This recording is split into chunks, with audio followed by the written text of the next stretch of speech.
Welcome to our channel स्वाद मस्ती. नमस्कार, मी अश्विनी स्वाद मस्ती या रेसिपी चॅनलवर तुमचं मनापासून स्वागत करते.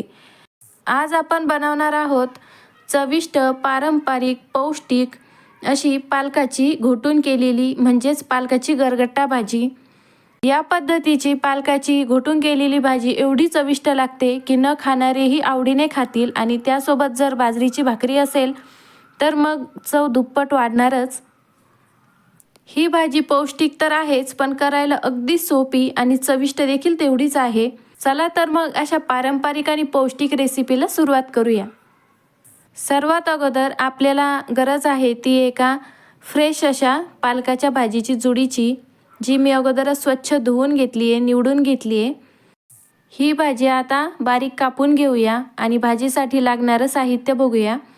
त्यासाठी इथे मी 2 चमचे जिरे घेतले आहे, 6 ते 7 हिरव्या मिरच्या, 2 चमचे बेसन पीठ, थोडेसे शेंगादाणे आणि भरपूर सारा लसूण आणि काही शेंगादाणे भिजत ठेवलेले आहेत, जे आपल्याला असेच अख्खे वापरायचे आहेत. इथे आता भाजी बारीक चिरून झालेली आहे. तिला एका कढईमध्ये घेऊया आणि त्यात गरजेनुसार पाणी टाकून घ्यायचं आहे. जेवढं त्या भाजीला शिजण्यासाठी आवश्यक आहे तेवढं पाणी टाकून घेऊया आणि ही भाजी शिजण्यासाठी गॅसवर ठेवून देऊया. ही भाजी शिजायला जास्त काही वेळ लागत नाही. आता आपली भाजी शिजत आली आहे. अगदी मऊसूत आपल्याला भाजी शिजून घ्यायची आहे. आता गॅस बंद करायचा आणि भाजी थोडीशी थंड झाल्यावर आपण तिला स्मॅश करून घेऊया.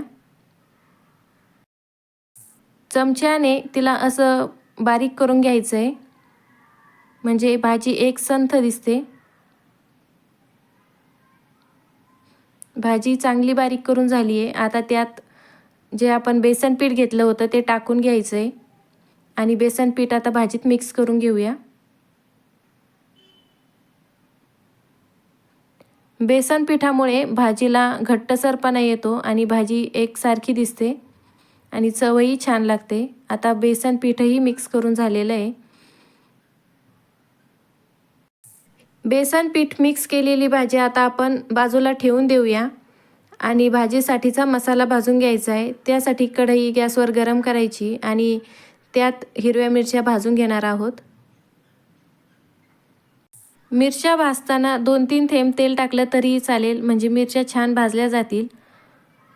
मिरच्या भाजून झालेल्या आहेत. आता त्या बाजूला काढून घेऊया आणि आता मिक्सरच्या भांड्यामध्ये मिरच्या, थोडेसे शेंगादाणे, 7-8 लसूण पाकळ्या आणि 1 चमचाभर जिरे टाकून घ्यायचे. आता हा मसाला आपण मिक्सरला बारीक करून घेऊया. अतिशय बारीक वाटण करायचं आहे. अशा पद्धतीचं घोटून ठेवलेल्या भाजीमध्ये आपण आता हा मसाला टाकून घेणार आहोत. सर्व मसाला टाकून घ्यायचा आहे आणि भाजीमध्ये चांगला एकत्र करून घ्यायचा आहे. हा मसाला एकत्र करून झाला की गॅसवर कढई गरम करायला ठेवायची आहे फोडणी देण्यासाठी. कढई गरम झाली आहे. त्यात आता फोडणीसाठी तेल टाकून घेऊया. तेल गरम झालं की लगेचच त्यामध्ये आपल्याला जिरे टाकायचे आहेत. जिरे तडतडल्यावर लगेच आपण बारीक तुकडे करून घेतलेला लसूण टाकून घेणार आहोत. इथे जवळपास 7-8 पाकळ्या लसूण बारीक केलेला आहे. थोडासा हिंग टाकून घ्यायचा आणि लगेचच आता घोटून घेतलेली भाजी तेलामध्ये टाकून घ्यायची आहे. अशी खमंग फोडणी बसल्यावर भाजीची चव तर विचारूच नका. खूप चविष्ट भाजी बनते आणि फोडणीमध्ये लसूणही आपल्याला चांगला लालसर करून घ्यायचा, म्हणजे भाजीमध्ये लसणाचा फ्लेवर खूप छान उतरतो. आता भाजी फोडणीमध्ये परतून झाली आहे. त्यात भिजवलेले शेंगदाणे टाकून घ्यायचे.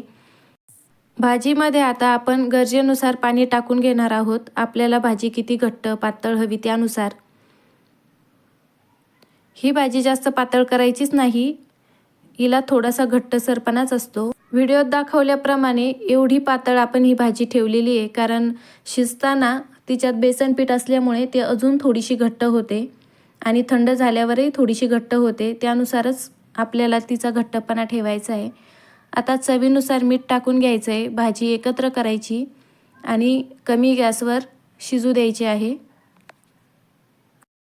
ही भाजी करायला जास्त वेळ लागत नाही, अतिशय पटकन बनते. आता भाजीला उकळी फुटली आहे. यातील बेसन पीठ चांगलं शिजलं की लगेचच आपली भाजी तयार होते. आता भाजी अजूनच घट्ट झाली आहे आणि भाजी तयार देखील झाली आहे. आता गॅस बंद करायचा आणि तयार आहे आपली गरमागरम वाफाळती, सोपी, चविष्ट आणि पौष्टिक अशी पालकाची गरगट्टा भाजी.